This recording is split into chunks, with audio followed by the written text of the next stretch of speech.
Welcome to George Washington University's annual day of service in honor of the Reverend Dr. Martin Luther King, Jr. Woohoo! I'm Amy Cohen. I'm the Executive Director of the Center for Civic Engagement and Public Service here at GW. We are here today to honor and commemorate the life of Dr. King. But importantly, today we're here to act. We're here to continue Dr. King's legacy, to serve together, to build stronger community and strengthen the bonds and understanding between people. By working together, we join our diversity to a common purpose. We'll strengthen our own GW community today by serving together, and we'll reinforce our neighborly, collaborative relationships with residents and organizations in DC through our service. Yet Dr. King's legacy extends far beyond neighborliness. He exhorted and compelled each of us to act, to end bigotry, to end racism, and to actively support peace and put an end to poverty. Through our shared learning and service today, I hope that we're going to move the needle at least just a little bit forward toward building that beloved community, helping us to understand one another, respect one another, and work toward our mutual best interests. As Dr. King has said, all men are caught in an inescapable network of mutuality. And of course, if he had lived today, he would have said all people are caught in an inescapable network of mutuality. So it's important that we serve together, creating a better life and a world for all of us.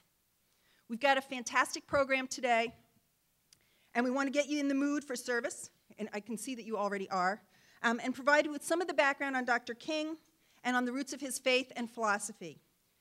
We want to provide you a little background on the day of service and on the District of Columbia. But without further ado, I'd like to welcome to the podium the Chief Advocate for GW Service, for GW Civic Engagement, and for GW Diversity, President Stephen Knapp. Thank you. Thank you, Director Cohen. Thank you for launching this in such an energetic way, and it's great to be with so many of our students today. So early in our semester, you know, a couple days ago, we celebrated the memory of Dr. King with our King Awards ceremony just downstairs here. And today we're celebrating the memory of Dr. King by putting our words into action. We had a great opportunity, I think, the other day to hear, and we're going to hear more about Dr. King's philosophy, and we'll hear some of his eloquence as he addressed the state of this nation when he was reinventing the American dream, restarting the American experiment, and after it had so many promising starts, but then so many false starts as we went through the experience of first slavery and then Reconstruction and then Jim Crow, and finally with the birth of the Civil Rights Movement in the middle of the last century, we have come to a point now where we've established, I think, firmly in the consciousness of the entire nation the importance of continuing to address inequality if we're going to really realize what the American dream is all about. I'm delighted to acknowledge that we have with us the Interim Director of DC's Department of Parks and Recreations, Jesus Aguirre, right here. I want to recognize you for being part of our event today. And of course, I'm grateful both to the Center for Civic Engagement and Public Service and the Multicultural Student Services Center for their efforts in providing the planning and the infrastructure for this event. Just a little bit more about Dr. King. You know, when we were at the celebration 2 nights ago, a number of the speakers commented on the fact that this is an unusual year to be remembering and celebrating the legacy of Dr. Martin Luther King, Jr., because this is the year in which finally his memorial on the National Mall is open. And if you haven't had a chance to see that, I hope you get down there. It really is an extraordinarily inspiring monument where you see Dr. King kind of sliding out of a mountain, and the monument is adorned with quotations, some of which we'll probably hear referenced later on today. But I was also reflecting on the fact that on this particular campus, of course, being here at George Washington, we're just a short distance from his memorial, but closer to home, just in fact across the street, across 8th Street at Lisner Auditorium, just this fall, we installed a Toni Morrison bench by the road. Toni Morrison, great American novelist and Nobel laureate, was here this fall, and the reason we have that bench there is she was asked why she wrote her great novel, Beloved, about slavery and the aftermath of slavery, and her answer was because there was no monument to slavery, no 300-foot tower, not even a bench by the road. And so she has begun placing benches by the road in various locations across the country that are significant in terms of their relationship either to the history of slavery or the history of the civil rights movement. And as a matter of fact, we were chosen as the only site here so far in Washington, D.C. to house a bench by the road because Lisner Auditorium, when it was integrated in 1947, of course, you know, it's a complicated history because what that tells you is before 1947, our campus was a segregated campus, and even Lisner Auditorium, which was supposed to be open to the public, was off limits to African Americans. And when Ingrid Bergman came to perform in a play here, she was outraged to discover that this university theater was segregated. And she protested, and others protested, and so our president at the time and board of trustees decided to integrate Lisner Auditorium. And that was really, in many ways, the launching of the civil rights movement here in Washington, D.C. So if you haven't had a chance to sit on that bench, you'll see it right in front of Lisner Auditorium, just behind the Hippo. There is the Toni Morrison bench by the road. So a lot is coming together today, and I think the capstone this year is this day of service in honor of Dr. Martin Luther King. Today we have some 500 students, faculty, and staff who will be performing service in all 8 wards of the District of Columbia, in 5 high-need D.C. public schools, 13 D.C. parks and recreation community centers, and also involved in the Tragedy Assistance Program for Survivors, or TAPS, and that expresses our ongoing commitment to veterans and their families. So we are proud, we're honored to continue this year's service in conjunction with President Obama's Interfaith and Community Service Campus Challenge. What we've been doing this year, meeting the President's challenge, has been to try to connect our service activities with reflection on the many moral and faith traditions that are the backgrounds of all of our students, faculty, and staff here at this very diverse and growingly diverse university. So in a few moments, you'll hear from student speakers and faculty on Dr. King's ties to a number of faith traditions and how they influenced his philosophy and his nonviolent strategy. So thanks for continuing to demonstrate your passion for changing the world, which is the hallmark of this student body more than any other in this country. Please keep serving, and now I'm pleased to turn the program back to Amy Cohen. Thank you.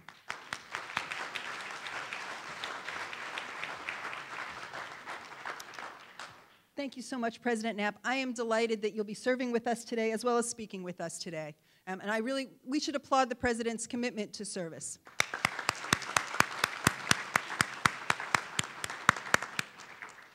I'm now pleased to introduce to you Jesus Aguirre. He's the director of DC's Department of Parks and Recreation, with whom we will be serving at 13 DC Parks and Rec sites today. Director Aguirre started his career teaching middle school science in Los Angeles, and he later co-founded and ran a charter school in Phoenix, Arizona. He came to DC in 2007 as the DCPS Director of School Operations, and in 2009 he was appointed Interim Director of DC Department of Parks and Rec, and was asked to continue in this position by Mayor Gray. Our MLK Day of Service is the first time that we've partnered on such a grand scale with the Department of Parks and Rec. And Director Aguirre and his team have really been terrific partners. We look forward to continued collaboration. Director Aguirre. Thank you, Amy. Good morning, everybody.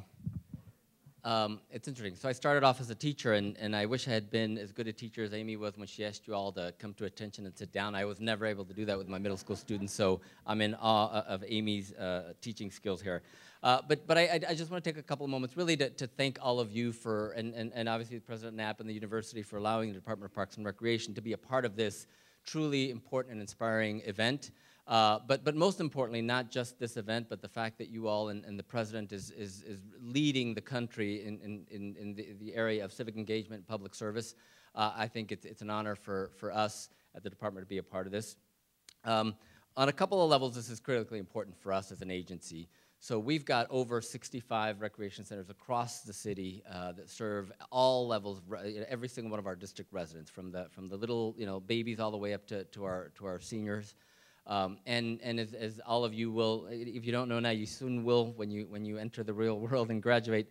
that the revenues in cities and public agencies have declined quite a bit. And so we come to rely tremendously on the support of volunteer groups and the support of partner groups such as yourselves and the university to help us in our mission to enhance the quality of life for our residents. So this is truly an important aspect of what we do on a daily basis, and you'll see the residents will be very, very grateful for what you're going to be doing out in our 13 recreation centers today. I think it's also critically important for our residents and for everyone who's in our employees as well to see that university students are taking the lead in contributing to the city and setting this example. So it's important for us to also learn a great deal from you. And I think finally, for me, and you know, the idea of honoring the legacy of Dr. King here, it goes beyond, as the president said and others have said, goes beyond just today and what you're going to be doing today. So on a personal note, for example, being the first person in my family to actually have the benefit to have gotten a college education, I truly feel blessed by that opportunity. And so as I look around and across this room of really, really incredibly diverse and incredibly inspiring faces, I know that some of you have had those same experiences, and I think all of you hopefully will feel blessed, as I have, to have had those opportunities.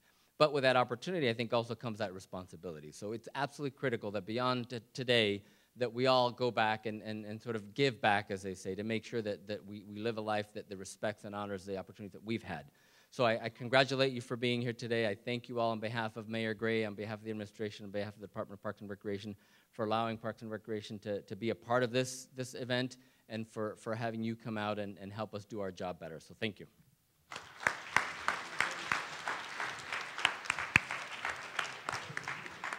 Thank you very much, Director Aguirre. If you guys in the back, do you want to come in and find a place to sit? Be comfortable. Come on in. I don't know how far back that group goes, so make yourselves at home.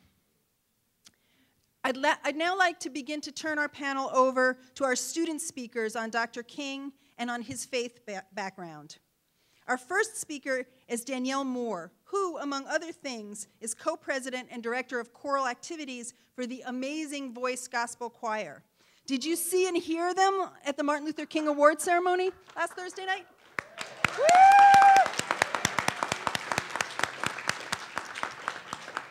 They were awesome, and Danny was awesome. So Danny, come on down.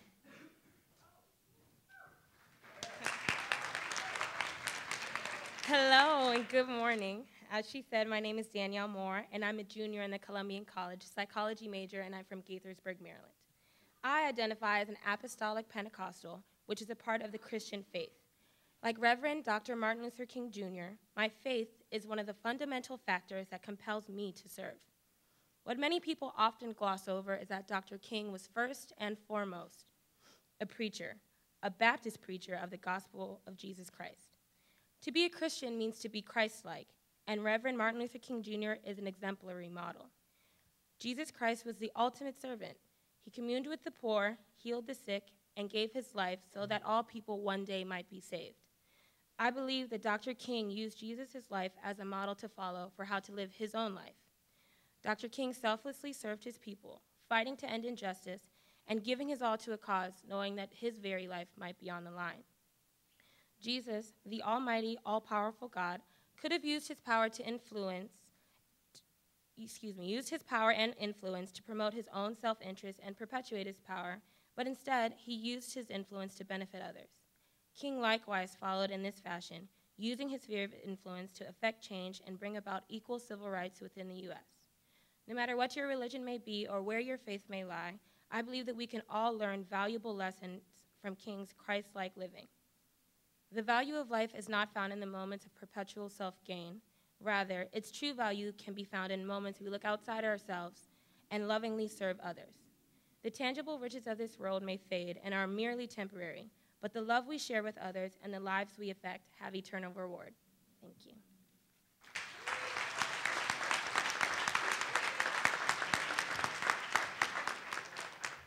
Hello, everybody. My name is Shivam Gosai, and I'm a junior in the Elliott School of International Affairs. And I identify with Hinduism, and I'm part of the Satyam Hindu organization. Mahatma Gandhi fought against racism in South Africa and the British colonial rule in India using nonviolent resistance. He was committed to sacrifice and service for the benefit of his people. or the yajna spirit as declared by the Bhagavad Gita, the Hindu holy book. King first encountered Gandhian philosophy during his days in the Crozer Theological Seminary. According to King, Gandhi's commitment to selfless service allowed him to realize the power of love, strengthening his commitment to Christianity. Gandhi's philosophy directly influenced King, leading him to dedicate his life to the people, with the civil rights movement beginning with the 1955 Montgomery bus boycott. And now we have a short video to show their relationship. Gandhi? Where did you come to Gandhi? I came to Gandhi in the same setting. In theological seminar days, I had heard of Gandhi, but I remembered hearing a message by the president of Howard University, Dr. Mordecai Johnson, who had just returned from India. He spoke in Philadelphia on his trip to India and the whole philosophy of Gandhi and passive and nonviolent resistance. And I was so deeply moved by the message that I went away and bought several books on the Gandhian, on Gandhi and Gandhian technique.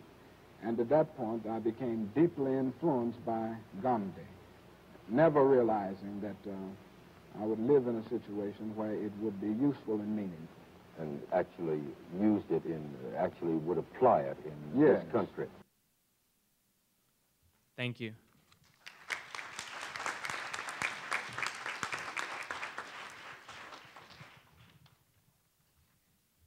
Hello, my name is Fei Wang.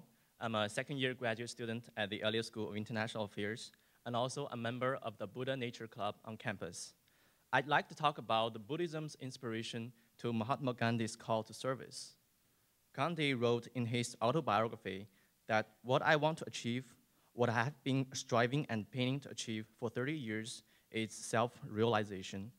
He considered religion, spirituality, morality, and ethics, in fact, all the activities of life, either personal or public, to be integrated into the process of self-realization.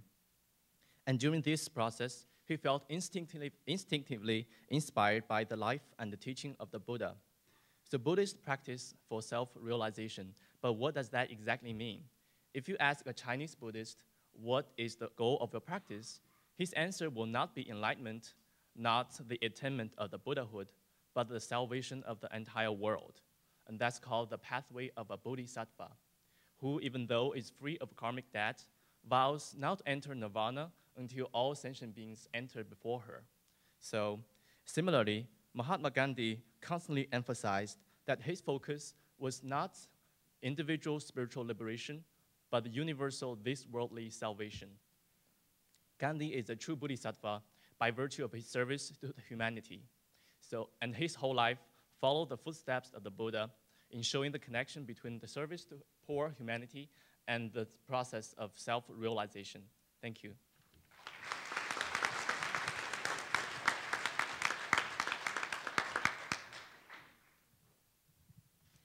Good morning, everyone. My name is Juhi, and I'm a senior here at GW and was previously the president of GW Ahimsa, which is an organization that strives to advocate values of compassion and nonviolence, which is what we're here to talk about today. I'm here to talk to you about Jainism. The most defining, unique concept of Jainism is that of ahimsa, or nonviolence. It is very emphasized in the religion.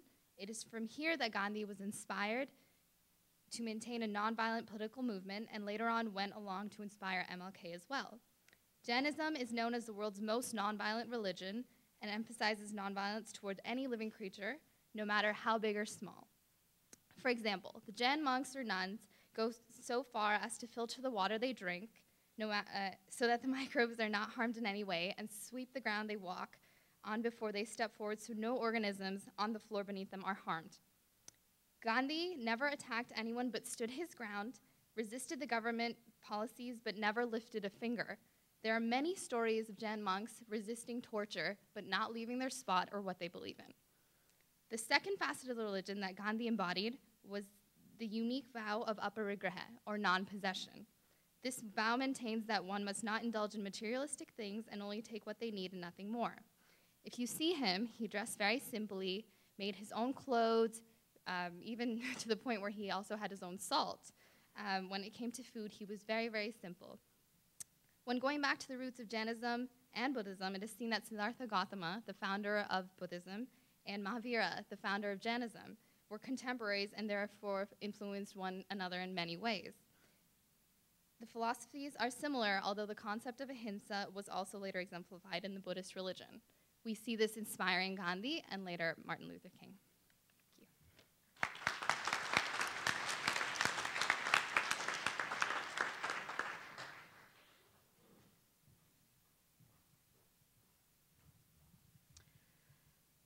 Hi, good morning to you all. I'm B.N. Hibar, faculty member at the GW Department of Religion here, specializing in the Eastern religions. We have heard this morning from our young people the three connected heritages that preceded the extraordinary legacy of Dr. Martin Luther King Jr.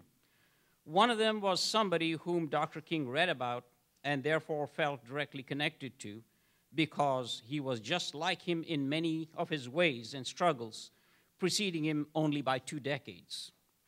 In fact, while Dr. King was assassinated in 1968, Mahatma Gandhi was assassinated in 1948, both by people of intolerant ill will. Because Dr. King did not have the chance to meet Mahatma Gandhi personally, he made a pilgrimage to India in 1959 to meet Gandhi's closest associate in the nonviolent struggle, Prime Minister Nehru. Gandhi, though Hindu by birth, was a very secular man, something that even actually Einstein observed. His method of nonviolent socio-political change had their roots not so much in Hinduism, but in Buddhism, and even more so in Jainism. Both of these religions are 2.5 millennia old. In fact, the national flag and the official seal of the modern Republic of India is Buddhist in a Hindu majority and Muslim minority country because of Gandhi's admiration for the Buddhist doctrine of nonviolence. Most people know of the nonviolent nature of Buddhism and its notion of selflessness, which is at once ethical, metaphysical, and social. However, there is one religion that even outshines Buddhism in this doctrine of nonviolence, i.e., the religio-philosophical tradition of Jainism. This religion is not known too much outside of India, but it takes the creed of nonviolence to its logical conclusion: no violence, period. Both in Buddhism and Jainism, the monks and nuns exhibit a spirit of selfless service in a spiritual context. Gandhi and Dr. King extended this notion into the socio-political arena. What better way is there to pay tribute to Dr. King than to cite the words of an ancient Jain spiritual master 2,000 years ago? Do not hit, do not injure, do not insult, do not torment, do not persecute, do not torture, do not enslave, and do not kill. Be peaceful, be loving, be selfless, be compassionate, be kind, and be of service of those in need and in suffering. Thank you.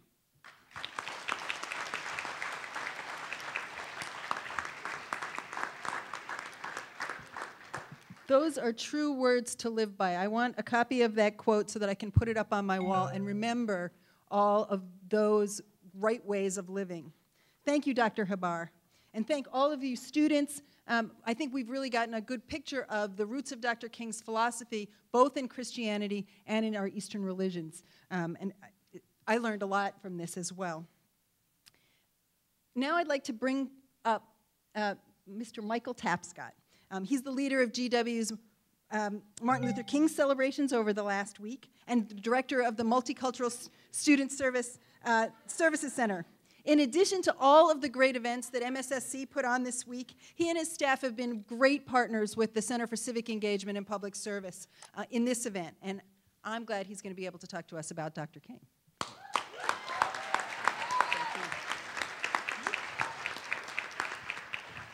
Good morning, everybody. Woohoo! All right. We're going to have a quick lesson on cultural competency before we start. But I'd like to introduce myself by saying, my name is Mike Tapscott. I'm a senior citizen. Now what happens is, I know that's a good one. The lesson here today is interesting, and actually introductions are a great way of thinking about it. Oftentimes when we introduce ourselves, depending on the value system of our environment, we will either approach the introduction from a to-do or to-be orientation. Yeah, go ahead and let those run. I want you to actually watch these and just sort of listen to me.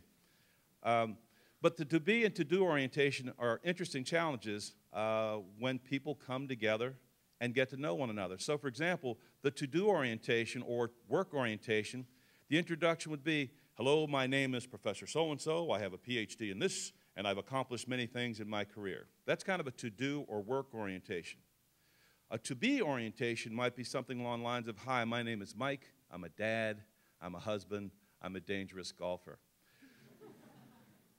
So when you engage people, again, you have to think, what am I hearing here, and what are the values beneath the surface with this person I'm engaging?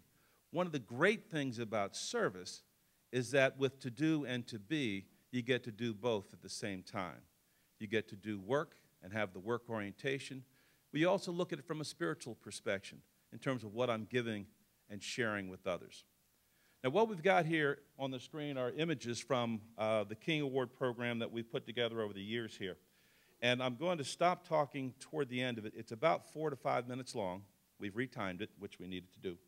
But I'd share a couple of thoughts, and I'll try to hesitate when the quotes are up. But do read the quotes. Hopefully part of my message will sink in.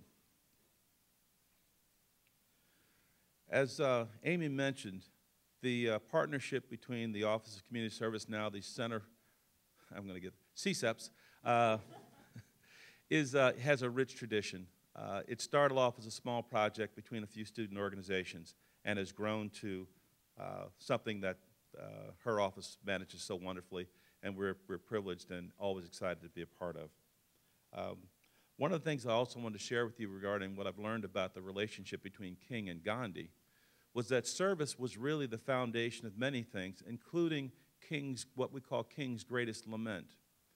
King always talked about how he never felt the challenge encouraging people to raise money for a cause, or to register voters, or to boycott a business, or even to lay down their lives to protest. He always struggled with the fact that he couldn't seem to motivate people as well as he wanted to serve others. And that became his great challenge, and Gandhi was a critical part of that inspiration. We had a new tradition this year in King Week, something I hope you'll all participate in. We had a walk. We call it a walk to a dream on the King holiday this Monday at 11 o'clock at what seemed like 10 degrees below zero. A small, huddling mass of people. We had about 70 people all told get together, stay close because it was warmer, and walk down to the mall and then on to the King Memorial. It was a wonderful day. My hope is that'll become a tradition that each of you will participate in through graduation and even when you come back to this area afterwards.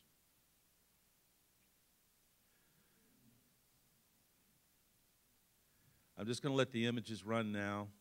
There is some of King's speeches toward the end. I just hope that you enjoy them, and then I'll close as soon as the slides stop running.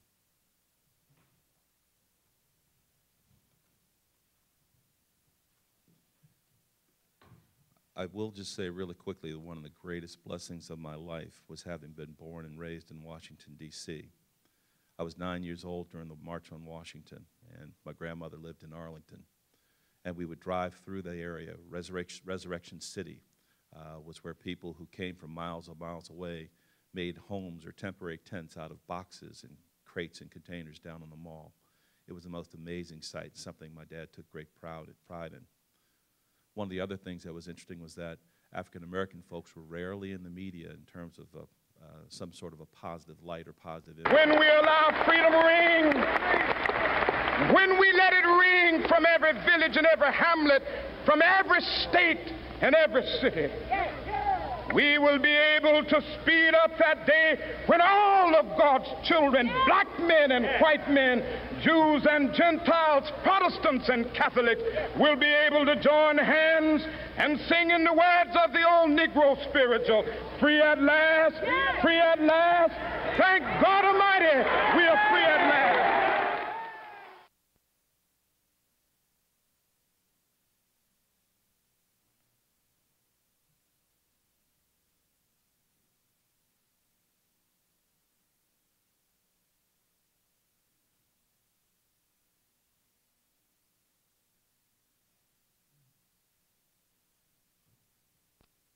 I have a dream that one day this nation will rise up and live out the true meaning of its creed. We hold these truths to be self-evident, that all men are created equal.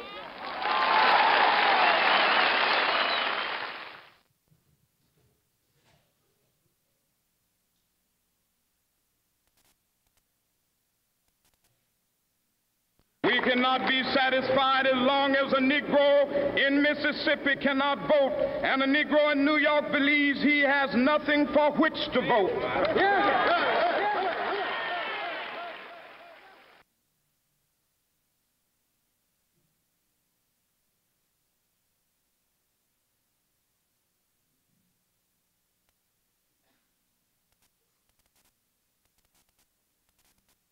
Like anybody, I would like to live a long life. Longevity has its place. But I'm not concerned about that now. I just want to do God's will. And He's allowed me to go up to the mountain. And I've looked over and I've seen the promised land. I may not get there with you, but I want you to know tonight that we as a people will get to the promised land.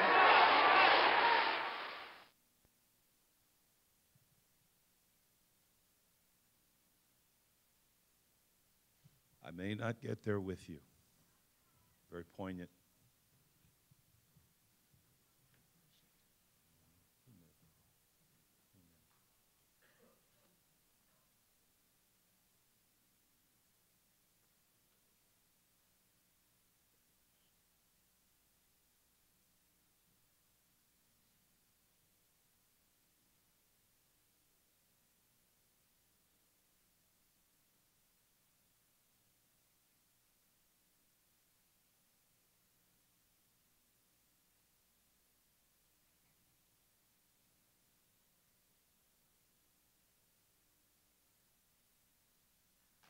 Thank you.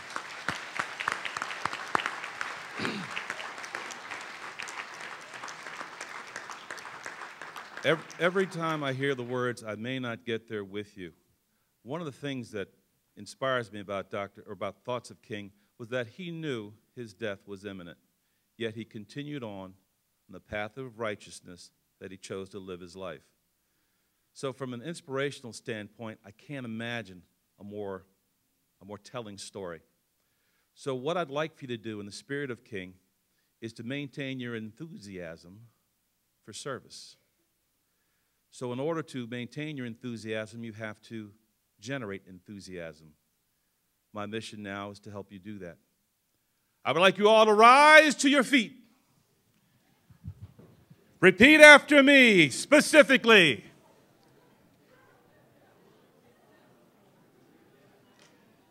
Raise your right hand.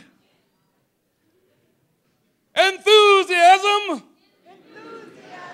is one of the most powerful engines of success. When you do a thing, do it with all your might. Put your whole soul into it. All right, time out. This is remember we talked about cultural competency?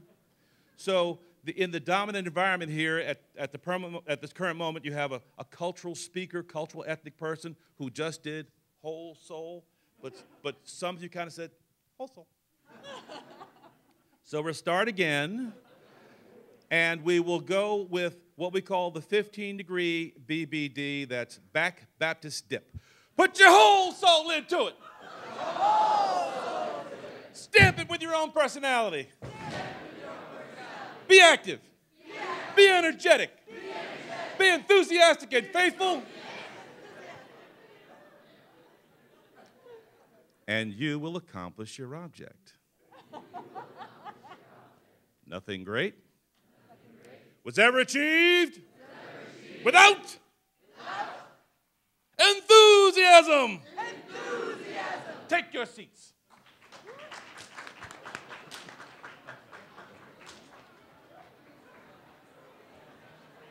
Woo!